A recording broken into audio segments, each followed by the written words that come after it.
Hi there, this is Aaron. Today is Sunday the 14th of September and it's day 60 on the allotment. Well, we're actually coming to the end of the growing season now, and I haven't made a video for a couple of weeks because there's been so much to be doing. What with picking stuff, weeding stuff, and then trying to store stuff and make sure it didn't go off. We've certainly picked as many beans as we can eat. We've run out of neighbours to give them to, and we're in danger of overstocking the fridge, so I've possibly grown too many runner beans this year. But with all that going on, there really wasn't time to put a video together that I was happy with, which is why there's been these few weeks. But I did take some footage, so let's catch up now on a couple of things that were going on in the past. The first thing that I did both last weekend and this weekend is to show you one of the things that greeted me today, which was this. My sunflower is out. This is the one that got knocked over. I was really worried about him, but he's been out for a week now and really seems to be brightening the place up. This is a close-up of the sunflower that's come out, looking very healthy. I think he's just come out today, although I wasn't here yesterday, so it may have been yesterday. Yeah, he's really looking good. Here's my giant pumpkin, which I don't think is terribly giant, because if we look up at this one through here and move in on him, he is twice the size now. Now that is really quite impressive, because that pumpkin is getting on for 18 inches now. So that one compared to this one is looking ripe actually, because that's orange. Now I'm hoping that these others colour orange as well. It looks as if they will. Well, this is my haul of beans today. I have, wow, quite a few pounds here, and my aim is out of this to find 9 runner beans, 9 Bolotti beans and 9 French beans that look the same and that are as long and straight as possible, but more importantly that they look the same. So we'll be going through those later, and if we do, then that's going to be an entry into the show. Oh dear, I would never have thought that I would be selecting vegetables to put on a show bench, but oh well. Now I've been growing a variety of runner bean called Enorma. What it says is that they are known for producing large beans. Now this one is the largest one I've had yet, and this one is 17 inches. So this is the one that I think might be going in for the show. Now, as I understand it, this is a comedy category, and so it doesn't have to be a perfect bean, it's just got to be the longest. And I think that could be a contender. Well, from that, we did enter into a few categories for our local show, and it's the first time that certainly I've ever entered anything. My wife entered a lot of the handicrafts, and well, we have some good results. In fact, we've got 2 firsts, 2 seconds, and I haven't actually got any film footage, but here are a few photographs of what's going on. And you can see there are my potatoes. They're actually my international kidney, and they won a 2nd prize. Here are my Scotch bonnet chilies, and you can laugh, but they won a 2nd prize. And what won 1st prize was my French beans, and then we won another 1st prize with the pumpkin. So couple that with my wife winning best needlepoint, best crochet. She also won best salad and best photograph. And that was quite a haul for our household, so we're very pleased, and we consider ourselves to have done really well. So next year we're going to try and improve on that. So you've seen what was getting up to in the last couple of weeks. Let me show you where we are now.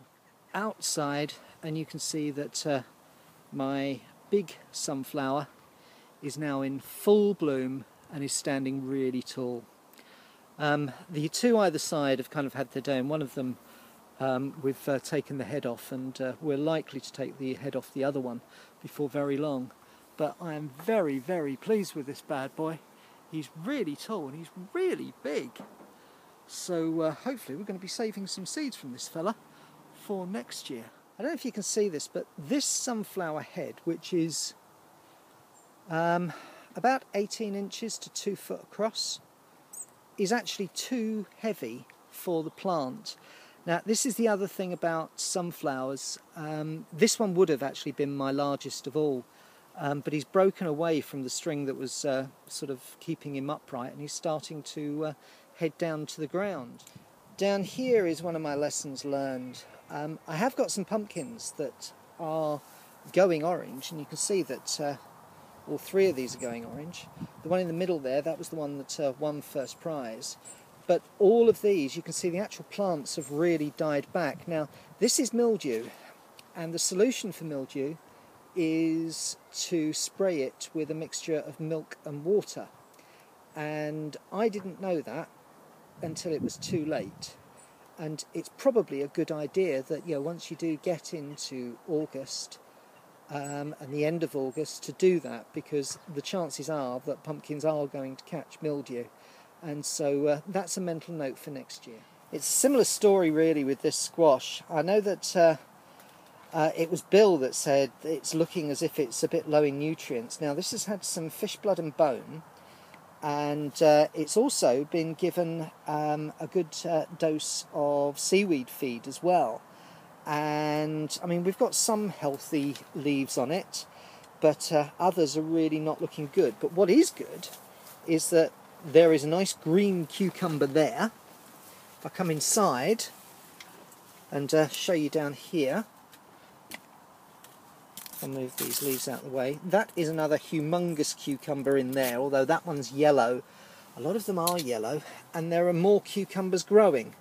So it is producing, but it's lacking in something. I'm wondering if it's too hot in here because I can't open it up.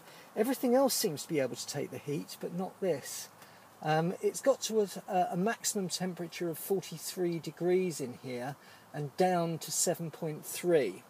So I'd have thought that that would have been all right, but yeah, this cucumber, or rather these cucumbers, I need to get better at growing these because they're not happy.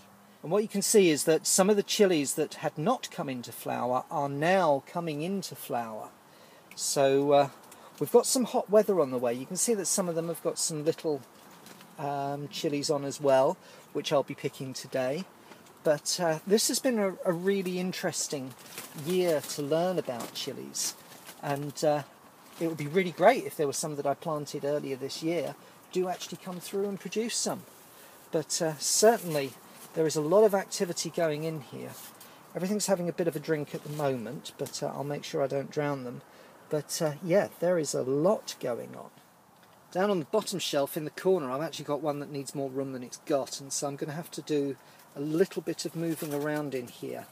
So there's lots of green, there's lots of plants that are liking what they've got. You see there's some there having a bit of a drink. I'll take those out in a bit. And more that are in flower.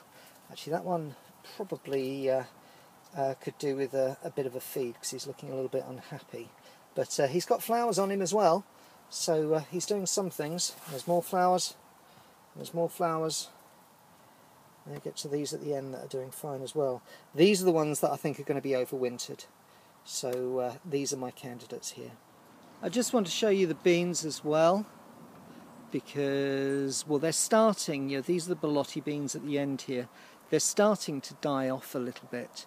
We've had absolutely pounds and pounds and pounds of beans off of these. We need to be much better about storing beans and canning beans, and that's a lesson learned as well. But these beans have really done well for us and are starting to come to the end of their life, which is only natural. So that's been good. I think next year I'll probably grow more French beans and fewer runner beans, because the runner beans were enormous, as the name suggested, but there were just too many of them. I've got my winter veg in now, and here we've got some cabbages, which I've planted into the ground. I'm just going to put some netting over those and some slug pellets down. You can see that the leeks continue to grow. Some of them are actually looking as if they're going to be ready very, very soon. So I'll be taking leeks home soon. Here are my Brussels sprouts, which desperately need weeding, and I will get round to this very, very soon. But yeah, the slug pellets that I put down have kept the slugs off them, so hopefully these are going to grow up in time for Christmas. We'll see. So as you see, even though there hasn't been much of a video over the last couple of weeks, there has been lots going on. I think we've probably caught up now, so I'm going to leave it here. But thank you so much for watching. All of your help and encouragement has, well, really helped me to learn how to be a gardener this year, to a point where I've actually put something down on a show bench and it won a prize. Who'd have thought that? And Kay, if you're watching, I mean, you were with me right at the start. Who would have thought of that just over a year ago? Thank you so much for watching, and I'll see you next time on The Allotment. Goodbye.